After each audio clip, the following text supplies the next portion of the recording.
This just revealed a lot about Vancouver as Adam Foote spoke to the media, revealing multiple updates on the Vancouver Canucks, including an update on Thatcher Demko after an emergency called up from Abbotsford, and he gives a huge update on Filip Chytil and his health as the Vancouver Canucks head into a next game with multiple changes to their lineup. We have so many breakdowns in this episode and updates, and you're not going to miss any of it. So let's actually just hop straight into it today. Where yesterday, we'll get straight into Thatcher Demko, where we've seen an update coming from the Vancouver Canucks saying that Elias Pettersson was called up under an emergency condition. Now, this sent the media into a frenzy. It had me a little shook, but going into this, Adam Foote spoke on Thatcher Demko, giving an update, and this will have fans relieved. Now, looking at this, I'm not going to read the whole thing. You can pause and read through it, but he goes in when asked about his summer. We had conversation with him to take care of himself, and I know in a condensed schedule, when he feels a need a little bit of time off, and that's what he's doing. I don't want to say the word people don't like, maintenance days sort of thing, but I'll give you an example. Now, with this, Adam Foote went in to kind of just describe exactly why Thatcher Demko is not on the ice at the moment with Elias Pettersson coming in. Now, a lot of people know Thatcher Demko, an incredible goalie of Vezina Canada that has dealt with quite a few injuries. So with the panic, I do like that the Vancouver Canucks are giving their 1A goaltender a lot of time off, as this is going to be crucial heading into the latter part of the season when the Canucks finally start getting healthy and when Adam Foote has their Vezina caliber goaltender between the pipes heading into the playoffs.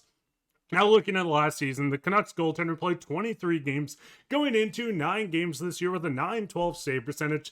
Thatcher Demko is going back to form on what Canucks fans expected and wanted out of the goaltender. So at least getting this update from Adam Foote, and I've seen a lot of people on YouTube kind of baiting this, but listen, this is nothing to be worried about. We're getting some time off from our goaltender. Kevin Lankinen's going to hold down the fort. The best goaltender in history in the shootout, Kevin Lankinen. Do not forget that. But with this, it does have some implications on the Abbotsford Canucks, who are dealing with their own injuries. We can see from Adam, here's the Canucks goalie situation as of this morning. Elias Pettersson has been called up on the NHL because of Demko. Tolopilo and Ty Young are both hurt in Abbotsford, and now they're running a tandem of ECHL goalies. So not only is the Vancouver Canucks dealing with injuries, but the Abbotsford Canucks are as well. But what is your guys' thoughts on this? Are you glad to see that Demko is getting these maintenance days so he can stay into form heading in, as he has been the backbone of a poorly performing Canucks team, holding them in games? Yes, the 9-12 doesn't look as good as the Vezina season, but this is a season where he has a lot less to work with and he's standing on his head.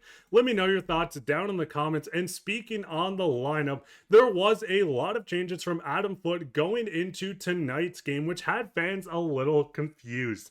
Now, looking at the lineup, the top line of Evander Kane, Elias Pettersson, and Conor Garland, this makes sense. You have your top center playing with your top winger and Conor Garland, and we've seen Evander Kane kind of come to life with 3 goals over a 2-game span with the Vancouver Canucks, including 10 shots. I don't know where that came from, but looking at this, the lines did change even more. We can see the second line is now Jake DeBrusk, Lucas Reichel, and Drew O'Connor. The third, Kiefer Sherwood, Aatu Ratu, and Brock Boeser.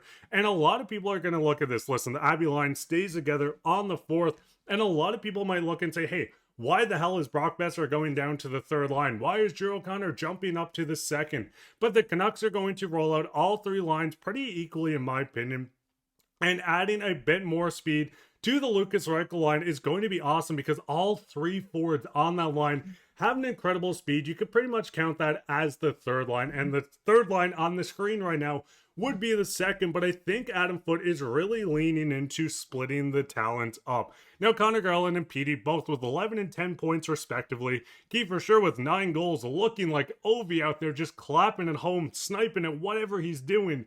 Brock Boeser, Evander Kane, we can see them really splitting things up, and he also does toy with the defense a little bit.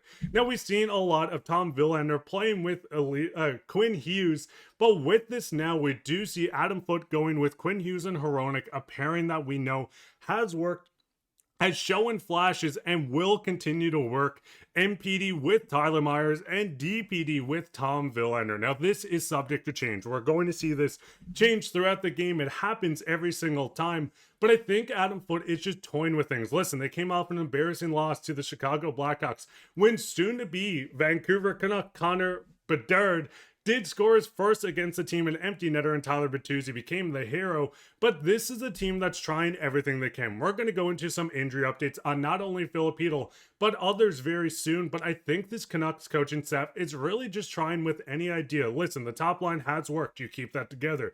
You hope this builds something with the group. You break things up after a blowout, and I do like what they're doing.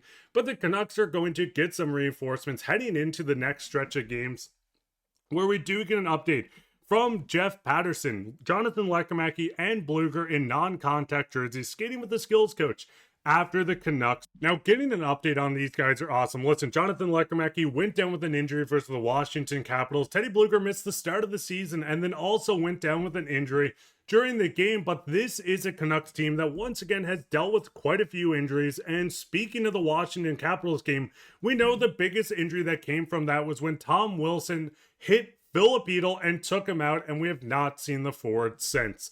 Now, we do get an update coming from Adam Foote on Filip Chytil, and when asked, he has gotten better, but he's not yet doing workouts and things like that. Now, there's a lot of talk around Filip Chytil. Should he retire? And I think the main question is, or the main statement to make on this is, whatever makes Filip Chytil healthy for the rest of his life is exactly what it is. This is bigger than hockey. This is a player that has dealt with a lot of injuries before, and getting him to 100% is exactly what not only this management group wants to do, us as fans, but Filip Chytil himself. And the Canucks continue to hold out Filip Chytil, which is the right thing to do. Yes, it affects the lineup, but who cares at that point when the health of a player, a person, is the main factor around this? Now, when asked if he has been in Vancouver throughout the duration of the injury, Adam Foote said he's been in and out. So we don't know if he's been returning home, coming back to Vancouver, and rinse and repeat. But Filip Chytil has not been in Vancouver since this injury happened, so I don't expect to see him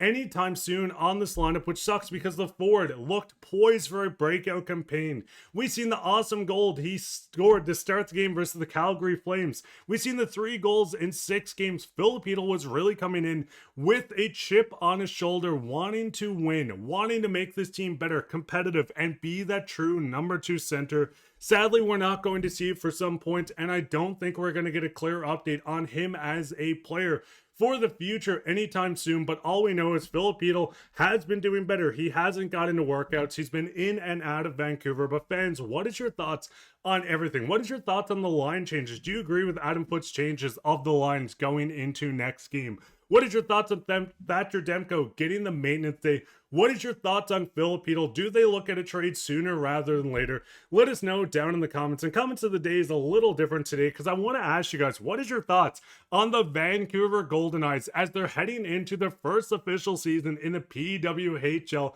I believe on November 21st. What is your guys' thoughts on this? They have a practice facility. Are you going to watch games? Do you want updates in videos like this on the PWHL team? Because I would love to do that as well. Let me know all your thoughts down in the comments, including your thoughts on the logo, because I think it's awesome as well. But leave all your thoughts down below. You could be featured on comments of the day. While you're down there, leave a like, subscribe, share this with your friends. We'll be back in another episode, so keep right for that. But I've been your host, Mark Bye, and take care, Canucks fans. Let's go, Canucks. Let's get back to 500.